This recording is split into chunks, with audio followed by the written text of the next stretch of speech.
काय झालं? काय झालं? हे बोट अडकलं? काढ बघू, बोट काढ. हं.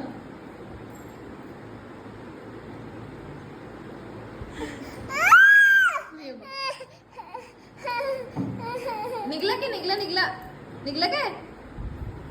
अरे निघलं निघलं निघलं निघलं.